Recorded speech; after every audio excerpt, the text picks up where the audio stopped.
9/11, the day that changed America.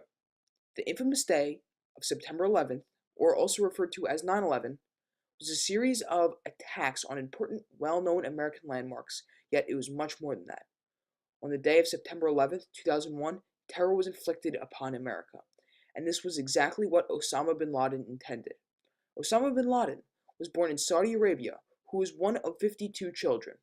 Bin Laden went to school in Jeddah, married very young, and was a part of the Islamic Muslim Brotherhood. For bin Laden, the Brotherhood, as well as the religions and ideas that were associated with the organization, were extremely influential on his life. Bin Laden's disdain for the US was driven by the belief that he acquired through his affiliation with the radical group. Bin Laden believed that Muslims should fight and apply resistance to countries who had military forces stationed in Islam, stating that those who were the enemy. These people viewed as the enemy included the United States. With these thoughts in mind, he decided to do something so infamous that it would leave a lasting scar on the American nation as we know it today. These attacks were not to kill, but to strike fear into the heart and soul of Americans throughout the nation and to show the dominance and power that Islamic society had over the American people. So he began to plan attacks on the US. He was the source of many prior small-scale attacks on the US, and he openly took credit for them. Bin Laden wanted people to know who had performed these terrible acts in order to strike fear into American people. Although these attacks were getting some publicity, he felt he needed to put on a show that would blow America's socks off. And this final performance did the trick. Bin Laden decided to fly airplanes into America's most famous landmarks, the landmarks that symbolize the United States, the World Trade Center, Washington, D.C., and the Pentagon. This is how his plan unfolded. Bin Laden found other radicals who possessed the same beliefs, asked them to perform suicide missions, and told these men that they would go to heaven for their work. When he found men to accept this task, a plan had to be formulated. The plan went as so. The hijackers sit in a carefully thought-out pattern. The muscle hijackers will be here in first class near the front of the cabin. The pilot hijacker will be a few rows back, and the last member of the team behind him. They refine the plan by studying routine in-flight operations. When the flight attendants begin coffee service, when the seatbelt sign is turned off, whether the cockpit doors are locked.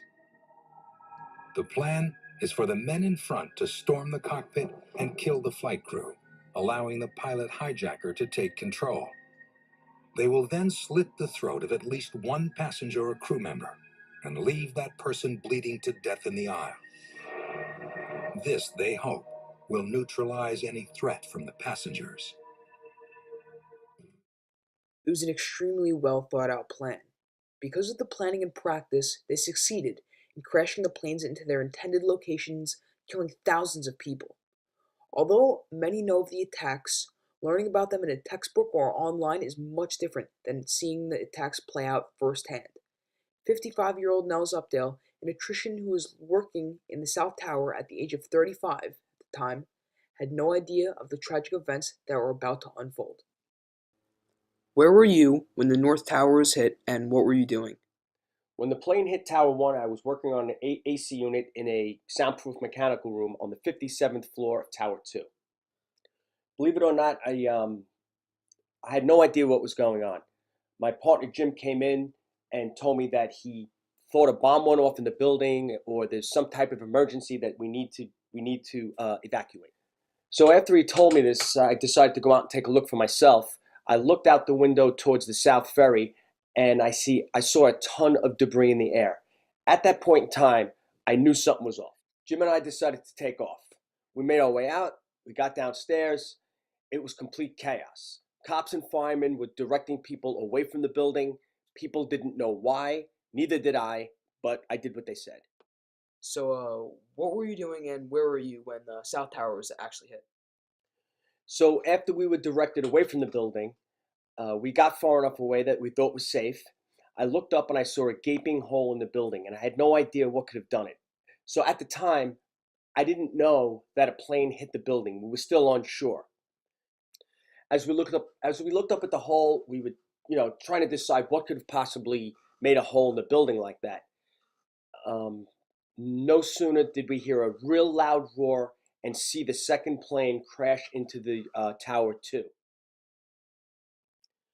So Nils, it looked like a scene out of a movie. There was a loud crash and a huge fireball. It was totally surreal. Not I've never seen anything like it before in my life.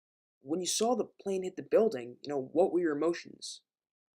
When the plane hit the building, initially my knees got weak. I went into fight or flight mode and decided that flight was the best thing to do, and it was. I I ran down to South Ferry. I looked back every so often, and the scene became more chaotic as time went on. Okay, so you're talking about the scene getting very chaotic. What was exactly going on? The streets were packed with people. Cars weren't able to move. And some people were running back towards the building, which I didn't understand. Maybe they didn't understand what happened either. There were fire trucks everywhere. The noise was very loud with sirens. Sirens were blaring and people were screaming. Now, were there any difficulties exiting the city with all the chaos going on, as you said? Luckily for me, leaving the city was pretty easy. I made my way down to South Ferry. The ferry terminal was extremely crowded, crowded enough that I was being pushed and kind of crushed in a way. But they opened the doors quickly. They let us on the boat, and within 10 minutes, we were off on our way to Staten Island. So for me, I got out pretty quickly. But I know for other people who had to make their way into Brooklyn and Bronx, the bridges were packed and traffic wasn't moving, and it was pretty difficult for most people to get home. Before the North Tower initially fell, a plane struck the Pentagon at 9:37 a.m., killing a total of 184 people during the crash. After Nels left New York, the South Tower collapsed at 9:59 a.m. As the tower crashed, clouds of smoke were sent flying outward in all directions, covering the city as well as anybody in it in a white, powdery dust. During this explosion of smoke, firefighters and policemen did everything in their power to save the people, lifting up debris from the fallen tower, traveling back to the North Tower to save people, while risking their own lives. Though there were many men and women risking their lives to save others, some began stealing from stores within the Northern Tower. They used the confusion to their advantage while they stole clothing, jewelry, and even money from the shops. At 10:10 a.m., a plane overtook by hijackers crashed in a field in Shanksville, PA. This plane was believed to be intended to crash at Washington, D.C. Passengers aboard realized what was happening before the intended crash happened. So, they tried to invade the cockpit. When they tried to invade the cockpit, the bomber nosedived the plane into oblivion. Soon after, the Northern Tower fell at 10:28 a.m. This tragic event took many innocent lives with a total of 2,996 deaths. On top of the death count, 6,000 people were injured by the events, and countless people experienced some sort of PTSD or post traumatic stress disorder. Although these deaths were extremely upsetting and tear-jerking, this event impacted America as a whole. It opened people's eyes that they could be next, putting the country in constant fear. To see the landmarks that symbolize America topple down in front of you shows defeat, and this was what Osama bin Laden wanted exactly. 10 years after the attacks, Barack Obama ordered the Navy SEALs to go and kill bin Laden, and so they did. Bin Laden was shot just above the right eye. His body was then escorted to sea, where they burned his body. Even though our country has come to terms with the tragic events that unfolded, that day still leaves a scar on the nation as we know it today.